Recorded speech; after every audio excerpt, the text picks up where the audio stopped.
Bună dragi urmăritori! Bun venit pe canalul nostru! Te afli la adresa potrivită, unde poți accesa instantaneu cele mai recente știri.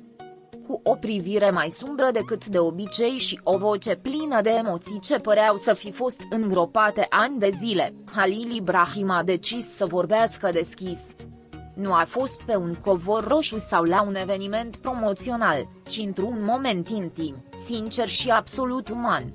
Mărturisirea sa nu a fost o cascadorie publicitară, ci o revărsare emoțională care i-a lăsat pe cei prezenți fără suflare.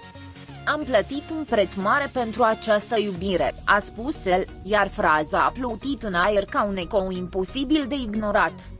Nimeni nu se aștepta ca actorul, mereu atât de senin, să permită publicului să vadă atât de îndeaproape cicatricile din spatele personajului său. Dar în ziua aceea, a decis să fie doar Halil Ibrahim. Cu fiecare cuvânt, și-a dezgolit sufletul și a făcut-o fără ezitare, ca cineva care nu mai are nimic de pierdut. Halil Ibrahim a explicat că a iubi intens nu este întotdeauna sinonim cu împlinirea. Uneori, înseamnă să te dăruiești atât de mult încât să uiți de tine însuți.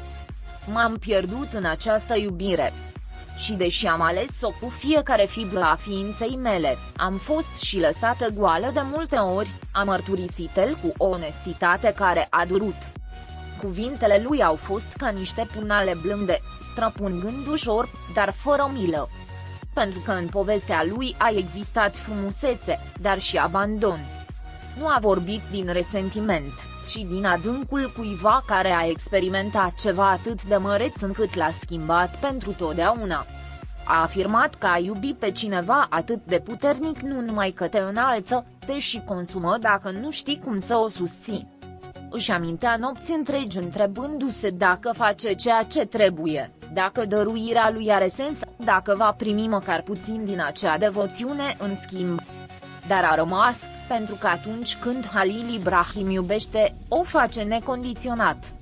Și acea iubire, deși l-a umplut de lumină, l-a împins și spre cele mai liniștite adâncimi. Sunt zile în care iubirea este un cămin. Și altele când de o furtună fără ieșire, a spus el, holbându-se în pământ, ca și cum bucățile inimii lui ar fi încă trăit acolo. A explicat că a fi o figură publică a complicat și mai mult lucrurile. Toată lumea avea o opinie, toată lumea își dorea o versiune, dar nimeni nu înțelegea adevărata poveste. Ne priveau ca și cum am fi fost perfecți. Dar în sinea mea, mă luptam cu proprii mei demoni, a mărturisit el. Era prima dată când își permitea să vorbească atât de deschis. Și fiecare dintre cuvintele lui era o mângâiere și o rană în același timp. A recunoscut că se trădase adesea pentru a nu-l pierde pe cel pe care îl iubea. A tăcut când voia să țipe, a zâmbit când voia să plângă, s-a prefăcut calm în timp ce lumea lui interioară se clătina.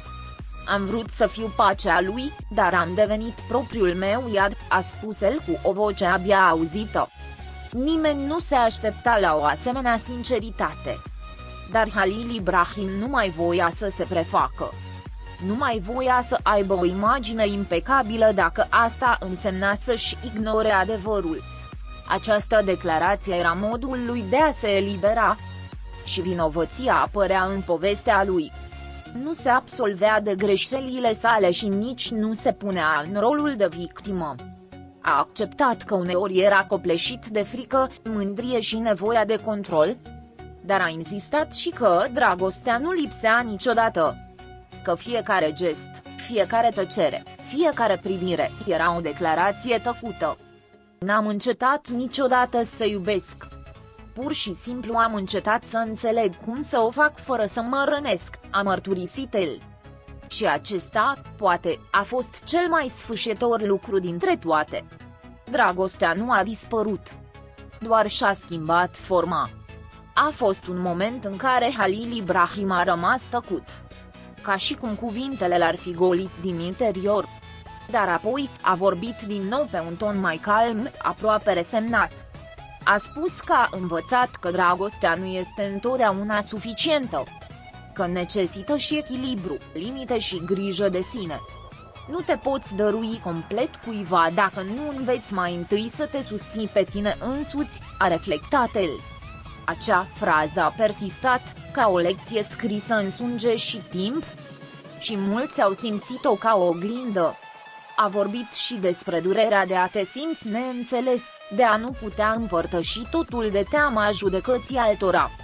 Despre momentele în care mergea printre mulțimi, dar se simțea singur. Faima te înconjoară cu aplauze, dar inima nu înțelege camerele de filmat, a spus el cu un zâmbet amar. Atunci toată lumea a înțeles că în spatele actorului se afla un om care sângerase în tăcere ani de zile. Și că astăzi, în sfârșit, era gata să se arate. În ciuda durerii, Halil Ibrahim nu neagă ceea ce a trăit. Dimpotrivă, o onorează. Pentru că asigură că acea iubire, deși l-a rupt în mii de bucăți, i-a arătat și părți din el însuși pe care nu le cunoștea. A iubi astfel m-a distrus, dar m-a și reconstruit cu mai mult adevăr, a spus el. Și în acea reconstrucție, a găsit o nouă modalitate de a fi cu sine însuși. Nu dintr-un loc de lipsă, ci din acceptare. Dintr-o tandrețe mai matură, mai conștientă. Nu a vrut să dea nume sau detalii. Nu căuta să-și transforme mărturisirea într-un scandal, ci mai degrabă într-o reflecție. Pentru că știa că există mulți oameni care se pierd din dragoste, care își uită valoarea încercând să susțină ceea ce este nesustenabil. Dacă această poveste ajută pe cineva să se privească cu compasiune, va fi meritat să vorbească, a afirmat el cu convingere. Și aceasta a fost poate cea mai frumoasă parte a durerii sale, să o transforme într-o punte către ceilalți. Ultima propoziție pe care a rostit-o a fost gravată în memoria tuturor. Aș iubi din nou în același fel, chiar dacă aș ști că se va termina așa. Pentru că în fiecare clipă, am fost eu însumi. Și s-a înțeles că Halil Ibrahim nu avea regrete. Pentru că a iubi cu adevărat, chiar dacă doare, nu este niciodată în zadar. Poate lăsa cicatrici, dar dezvăluie și puterea sufletului. Și învățase asta pe calea cea grea. Când a plecat, nu au existat urale sau licăriri de lumină, ci doar respect. Pentru că uneori, cel mai curajos act nu este să acționezi, ci să te dezbraci în fața lumii cu cine ești cu adevărat. Halil Ibrahim a făcut-o. Și în durerea sa, și-a arătat măreția. Pentru că nu există o demonstrație mai mare de putere decât să continui să crezi în iubire, chiar și atunci când acea iubire te-a costat totul. Pascali